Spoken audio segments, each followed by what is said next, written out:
Mr. Transformers 96 here with another video. I'm going to be talking about a newly shown, or somewhat newly shown, Hot Toys figure, and this time it is Spider-Man No Way Home Doc Ock. So this figure was shown a bit ago, this was something that I was very interested in and did have a lot to say about it when it was first shown. Unfortunately, at that time, I was extremely busy. I had some technical issues as well with my computer, so I attempted to film a video, but it didn't work out, and because it went a little bit past, the time that I feel comfortable doing a video for it, I just decided not to. The reason I'm doing this video, though, is I have seen a comments, and especially in a video I did about the preview that they showed for Electro, somebody specifically asked if I, even though it was late, if I would still talk about Dr. Octopus. So because of that, I decided, even if it, was only for a few that still care, it might still be fun and worth it to do a video talking about the figure himself here, because this is a controversial one, I think. It's one that we all want character-wise, but figure-wise, I think a lot of us have mixed feelings on it. So it's definitely, there's, a decent amount to talk about here. So let's get started. So first of all, where I stand on the character and how I, want this character. I love Dr. Octopus from the original Raimi film, and he was really cool in this new film as well. So I definitely want him from a character standpoint. There is another company, a third-party company, Toys Era, that made a Dr. Octopus from the Raimi film, and they did a tremendous job, to be honest. It's one of the first times that I think Hot Toys had to live up to a third-party company. I feel like a lot of times, even if the third-party company has done a figure, Hot Toys comes in and it's clearly the winner. Not the case with this one. I would say that's up to a strong debate. So I'll be kind of comparing the look of this figure compared to that figure, since I already have it. We'll get into it. So first of all, let's just start off with the head sculpt. I think that's the main thing that is controversial about this figure. The head sculpt is not the best, and it's unfortunate. And let's see, there we go, get a little close up here. The head sculpt is disappointing. I can see what they were going for. I kind of like the expression that almost got a smile to it, but it's a little condescending, which I think fits the character well. You can totally kind of see the expression in the trailer, even just what does he say? Hello, Peter, or something like that. I can't remember the last shot of the first trailer for this film. So I can see where they're kind of taking the expression, and had the face sculpt been really on the money, that expression I think would have really worked. It's bad at this point, though, because I don't think that this face sculpt very much represents Alfred Molina in the role. I can see certain aspects, the way that they have the lining around the mouth, I can see it there. Certain portions in the eyes, I can see it, but it just looks off all around. And this is a little bit of a harder sculpt, though, of course, because they are making a figure on a character, on a likeness that was de-aged. So you have something that's already been altered for the film that they're trying to then create in a tangible medium. So I can see that there is difficulty there, so I get that with Hot Toys, I'll definitely say that. But this head sculpt is definitely not up to their standard or their par at this point. So I would have wished that they fine-tuned this before they showed it. I personally do believe that they will actually work on it. When there's a Hot Toys figure that has a head sculpt that's okay, I tend to believe that will most likely be what we end up getting. But if there's a head sculpt that people just consider bad, I find that at that point, Hot Toys does step in and actually change it for the final release. So I'm not expecting this thing to be perfect when it comes out at all. I am expecting it to be better than the prototype, though. However, they have not stated or shown anything to reflect the fact that they are going to change it. So that's just speculation on my part. But I certainly hope that it does, come to be, because the head sculpt itself is very off. I can see what they're going for, but it doesn't look great. And it's with the glasses, if just the eyes were off, you could put on the glasses and it would look good. But it's the whole facial structure. I think the hair is even off. So even with the glasses on, it still looks off, which is a shame. And that was something that was disappointing with the third-party company, that they had a decent head sculpt. It's certainly very good for Toys Era, but it wasn't, full Hot Toys style sculpt. So I was expecting the Hot Toys version to have the perfect head sculpt. So it makes it even more disappointing that that's not the case here. And then just going over the clothing, the outfit, before I get into the actual tentacles. The outfit, I think, is really nicely done. That was something that the original one struggled with a little bit.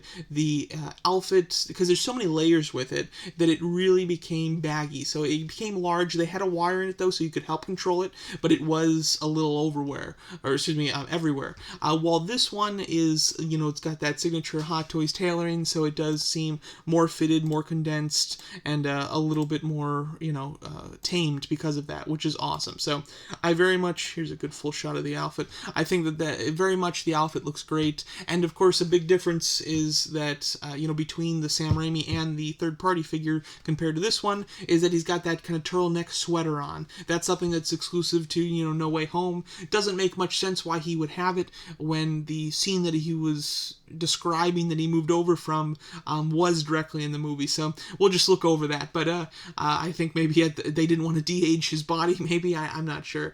But they did give us a kind of turtleneck look for him. So that's one thing that's nice, that you can look at this character and specifically know it's No Way Home. They tend to do that even if a character is in multiple movies. They want you to be able to just to look at that character, a screenshot, and know exactly what movie it's from. So that might have also been a reason that they changed it. But that's something that makes it, exclusive to No Way Home, which is nice.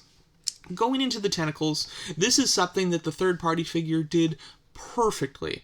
I was incredibly impressed when I got that figure in hand. If you don't know, the way that they designed the tentacles for Dr. Octopus is that it was attached to his back.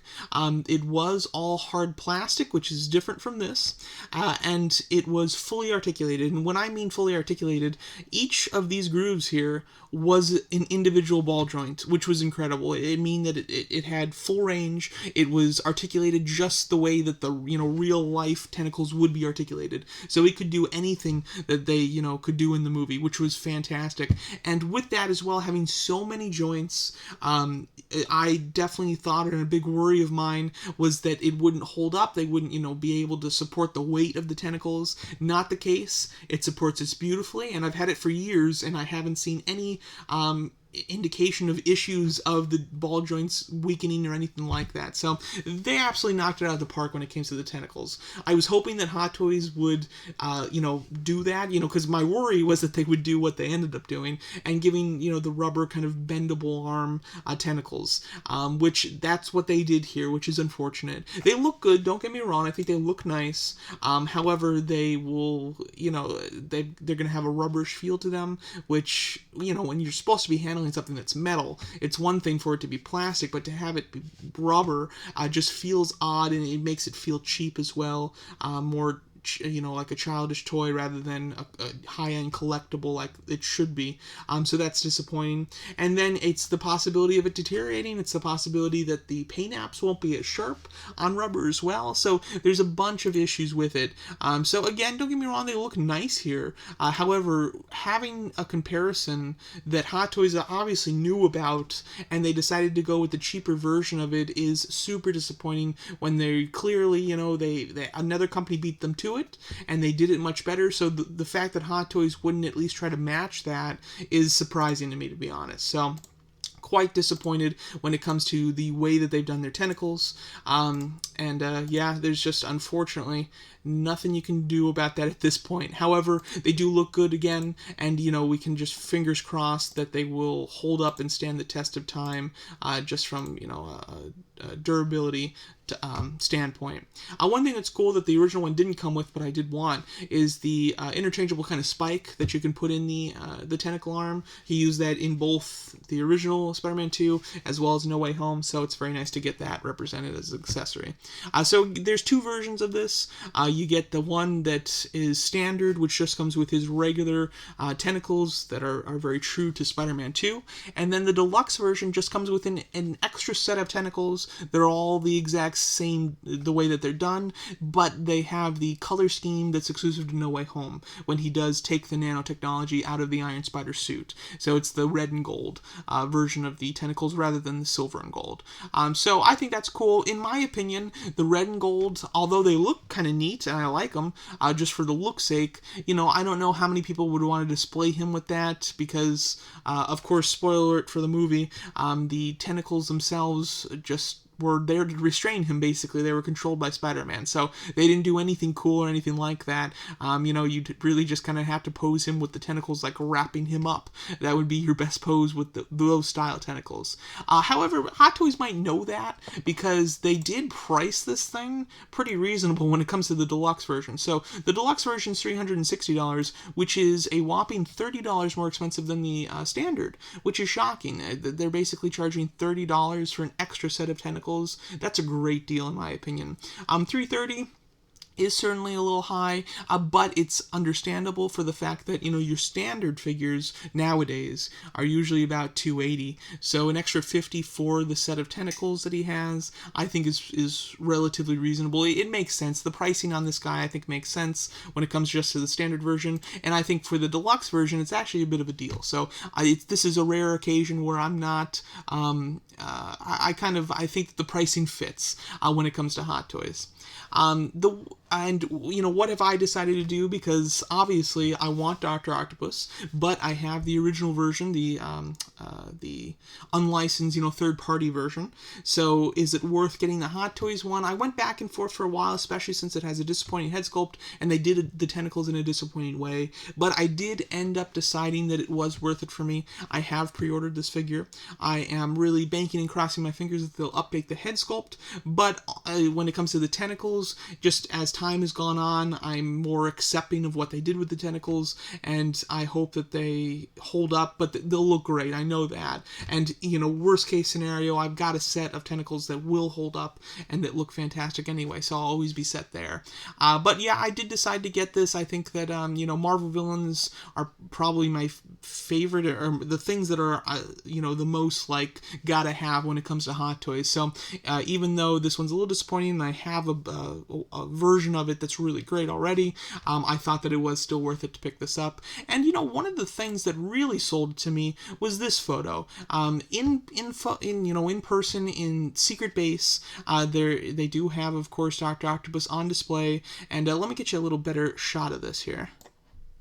Okay, there we go. So it just looks really good on display. The way that they have him hovering, the hands, the way that they're spread out like that, and then even the face sculpt looks a little better in person anyway, just, under normal lighting, not close up, with the professional photos. So because of that, that makes me feel a lot better, and just seeing the arms, how, the full extra set of them, they just look very cool. So overall, this is kind of the shot that sold me on finally deciding to pick this guy up. So that's what sealed the deal for me personally. But again, it's really up to you. If for anybody that has the Toy Zero one, I would definitely say, unless you really need the sweater, to really show that this is absolutely a No Way Home figure, I think that the Toy Zero one you should probably just stick with. That would probably be the best. If you're like me and Marvel villains mean a great deal to you, then it might be worth it to have both. But if you're on the fence and you're very happy with your Toy Zero one,